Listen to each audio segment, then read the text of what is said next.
Gràcies per convidar-me això a l'acte baptismal i avui al primer aniversari de la criatura. El nen va creixent perquè no es queda quiet i a part de blogs incorpora altres eines i m'agradaria dir algunes coses que han passat durant aquest any. Durant aquest any han passat coses a la xarxa i han passat coses al nostre país que em sembla que val la pena que ho recordem. D'entrada, molt vinculat també a la gent que va afavorir que es creés el portal de l'Ozonosfera, durant aquest temps s'han fet un redisseny de la Nació Digital i per tant és un mitjà de referència pels que no som de la comarca, que ens el mirem amb molt de carinyo i per tant durant aquest temps ha fet una aposta pel redisseny.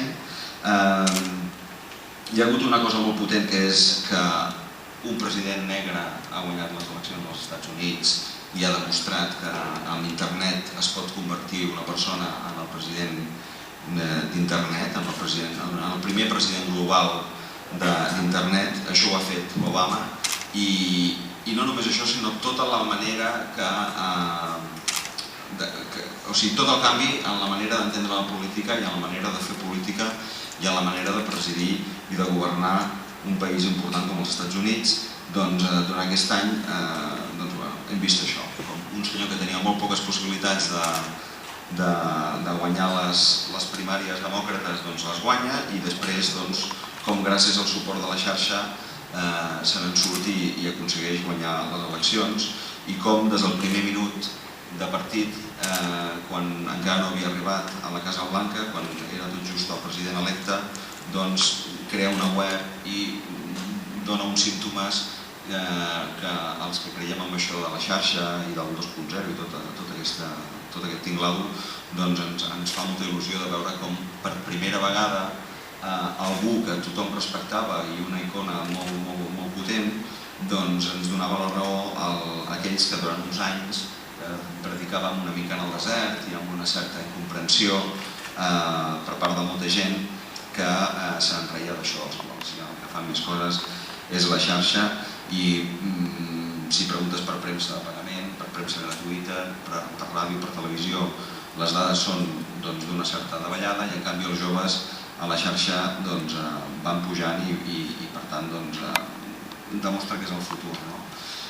Segurament aquestes dades són l'empenta definitiva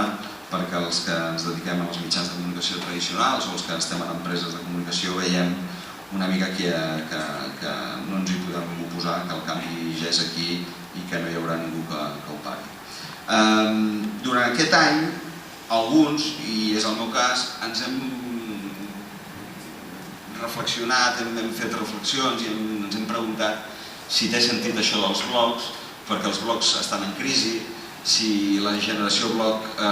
Facebook s'està menjant i està jubilant a la generació blog, i d'alguna manera alguns hem tingut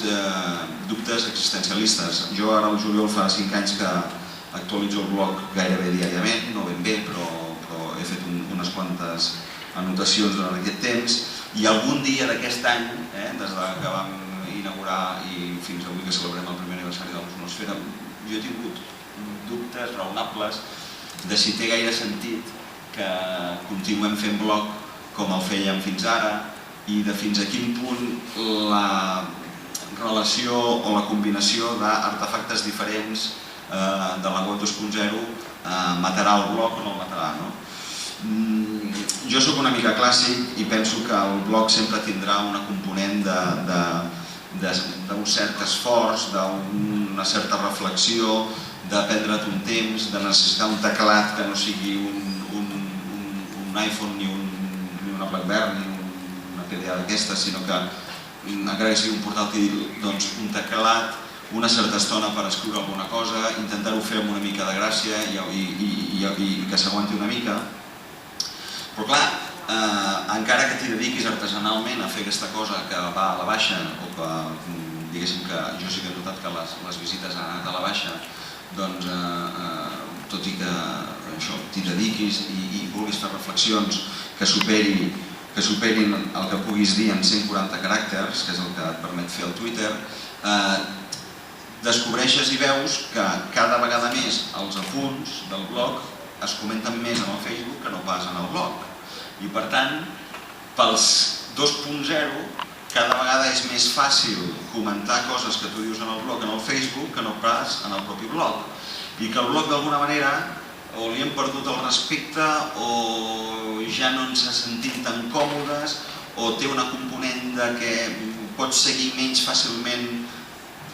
la vida, el debat i tot allò que es genera allà dins. En canvi, en el Facebook és més fàcil de seguir perquè la manera que et presenta les actualitzacions i els comentaris de les anotacions, inclús ho pots fer des del mòbil. És a dir, alguna cosa està passant, però que durant aquest any m'ha fet pensar si això del blog té gaire sentit. El que passa, i sobretot veient que tot el que fem a la xarxa acaba quedant i que hi ha un senyor que es diu Google que totes aquelles fotos te les acabarà guardant i que el dia que tu siguis conscient que t'has equivocat molt fent l'índio a la web 2.0, doncs tot això no t'ho podràs esborrar i que la teva identitat digital ja quedarà marcada per tot aquest excés d'eufòria que has tingut durant aquest temps. Per tant, avui feia una mica aquesta reflexió i jo no crec que sigui compatible amb el que avui celebrem, d'incorporar els tuitaires, que jo crec que benvinguts i endavant. Aquests dies precisament jo crec que Twitter pot reivindicar un gran èxit, que és que el que està passant a l'Iran, doncs gràcies a Twitter té una repercussió mundial i té una lectura i per tant un règim i uns governs diguéssim que poc democràtics i poc transparents tenen a davant el monstre de Twitter i el que Twitter representa de xarxa i de la ciutadania que troba els camins per evitar la censura i que ara que fa poc s'ha celebrat un aniversari del Tiananmen, doncs com gràcies a Twitter Tiananmen hauria estat molt diferent amb Twitter i Iran és molt diferent de Tiananmen gràcies en part a Twitter, també a YouTube i altres eines vinculades a això que diem la web participativa, social i que els gironins es deixin perdre el dels Premis Blogs Catalunya, això és brutal, perquè aquests de Girona són tremendos i per tant, alguna cosa passa en aquesta terra quan cada any que celebres la seva l'ozonosfera plou i quan a més en només un any ja han agafat i s'han endut cap a Osona la celebració dels Premis Blog Catalunya. I per acabar, Ozonosfera, em sembla que és domini.cat, sí, no? Durant aquest any també ha passat que el domini.cat ha aconseguit uns resultats espectaculars, més de 35.000 dominis. Pot semblar que és una mica un disc ratllat, aquest d'anar dient el domini.cat, però és que jo crec que és tan potent i tan bèstia això del domini.cat i ens ho diem tan poc i a vegades no ho oblidem tan ràpid i hem assumit com una normalitat espectacular i espantosa el fet que tinguem un domini propi a internet i que per tant com a mínim fins que les ciutats comencin a tenir els seus dominis i ens comencin a fer aquesta partició virtual en relació amb el